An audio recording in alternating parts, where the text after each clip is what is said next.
Sandhurst marginally in front. Let's see what Golden Square can do here. Free kick there going against them. Rothsroffle's on the job there. That's a free kick to Noel Bell. So he went for the hand pass right on the back line. Oh, Wayne Pickering has just got out of it, Shane. Yes, fires toward the centre here now. Blavey and Walsh against Duke Evan Walsh for holding, must be. And Mark Blavey will take the free kick between centre and centre half forward for Golden Square. And he'll go long now. Ordinary looking kick in toward the goal scoring area. There goes the train again. Billy Nelder coming out now. Stephen Road could have done some shepherding there, but now gets away and with good pace will fire around the outer wing here toward Gary Kerwin, who had his name written all over that but couldn't get up off the ground. Doesn't look fully fit, Kerwin. Kenny Smith is the first to recover. Fires down toward Paul Rodder, and that's a great mark to Rodder too. And Rodder's got the mark on the wing position. He plays on quickly and fires to Adler Muffet full forward. Over the back went Storer. Pickering's in there too. No one can bring it away until Belsar's the man with the ball. Firing up back toward the centre, but Alan Patterson playing that kick behind the play has taken a good mark. Patterson will go long here now. Oh, look at good position here. I think it's Blorfus down there. Let's have a look.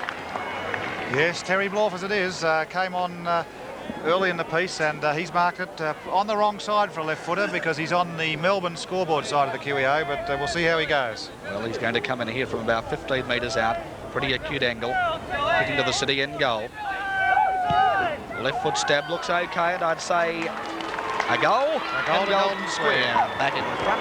They are 8-5-53. Sandhurst 8-2-50, and Alan, I'd say Golden Square have certainly played the better of the football in the second term. Yes, they seem to have regained their composure. They looked a little bit rattled midway through the opening term as Sandhurst piled on the goals, but Golden Square coming back now. We're set for a great finish to this grand final of 83.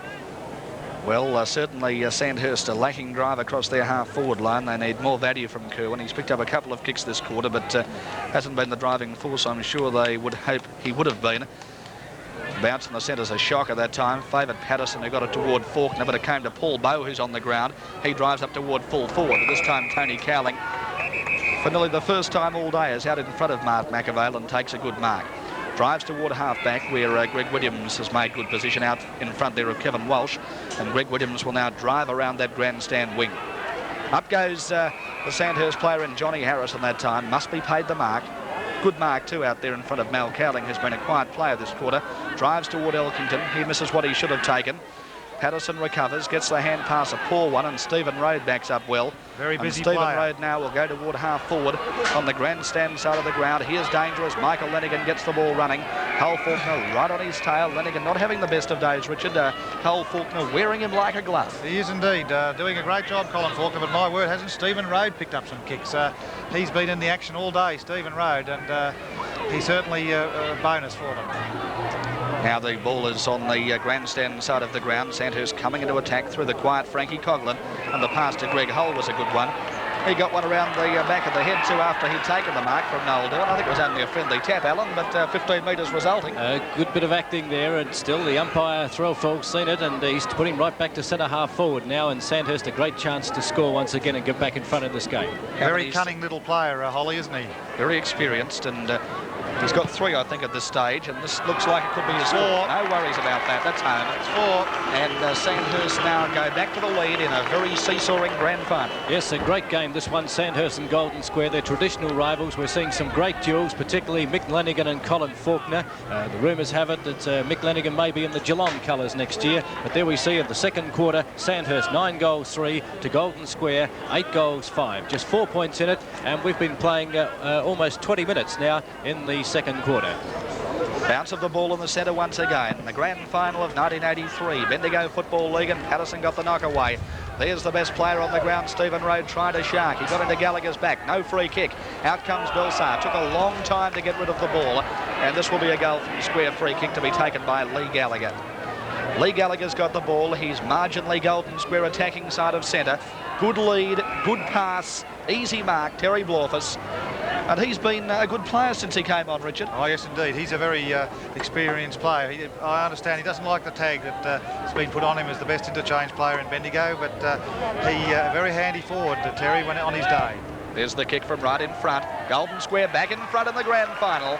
I'll let the crowd tell the story, and I'll let Alan Besley pass on the scores to you. Terry Blorfer is kicking his 3rd goal in this grand final, and now Golden Square 9 goals 5 to Sandhurst 9 goals 3. There's the kick on the replay, A beautiful kick from Terry Blorfus, and the Sandhurst backman had no chance whatsoever, and Golden Square back in front. And the ball with Warren Wigmore in the centre of the QEO. We're witnessing a really fine grand final in great traditions of this magnificent ground and this fine football league. A poor bounce again. Up went Coghlan with Patterson. Greg Williams went in. Paul Bow got the ball out of the centre. He's roving well in those centre duels. Greg Hull got the ball, fired the hand pass to the running Lenigan, but of course he was tackled illegally after he got rid of the ball, and Hull will go now toward David Collins, who's led well. Charger Davies out there in front. Ball falls for Michael Lenigan, picks up, kicks, and couldn't dribble it through. Golden Square save it on the line. Umpire said in fact it went over the line for 1 point. Blavey was the saviour on that occasion, and the ball today is just not running right for the Sandhurst captain, Richard. No, Michael Lenigan just couldn't quite get his foot to it there, and in fact before the umpires intervened, it looked as if the Golden Square player was going to clear it away. And dust flying from the goal square. You wouldn't believe it's been a wet winter here in Bendigo.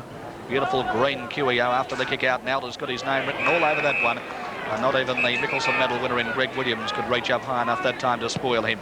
Williams and Lenigan and Coghlan have all been surprisingly quiet players as Nelda's kick goes toward Kevin Welsh. He's got time to come around now onto the right foot, fires up into the goal square. Sandhurst had the chance through Lenigan that time.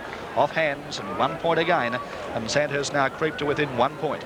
Yes, 9 goals 4 to Golden Square, 9 goals 5, and the principal goal kickers in this game have been Patterson and Blorfus for Golden Square, each with 3, and for Sandhurst we find that Greg Hull has 4 and Collins with 3. Here's the ball back in play. After the kick out, Billy Nelda had the chance, spoiled by Lee Gallagher, came to Stephen Road, who's got plenty of pace but taking a long time to pick it up here.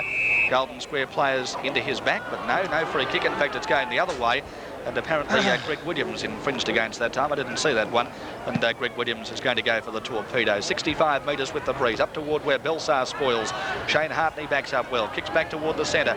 Alan Patterson's in front. Frankie Coghlan over the back, couldn't spoil. And Lee Gallagher picks up the crumbs and drives back toward half forward again. But it's Belsar and Shane Hartney in the way. Johnny Harrison got an attack of the fumbles. Hartney and Belsar came down very hard there. Shane Hartney taking a long while to get up, and Mal Cowling's going to get a free kick against Johnny Harrison there. And with this breeze, he'd go pretty close to putting this into the goal square. Beautiful torpedo.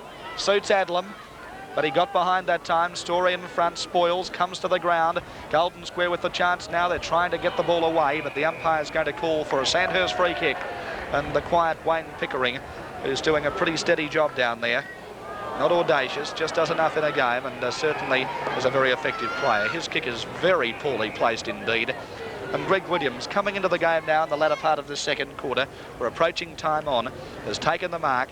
He's 50 metres out, breeze behind him, acute angle. There's a beautiful torpedo from Greg Williams going right into the goal square, dropped by a Golden Square player, but kicked off hands and through for a behind. Well, into the time on period. The Sandhurst backman got up very high there, Alan, in that goal square there, and I think Andrew Storer rather has taken the approach, well, he's going to fly early.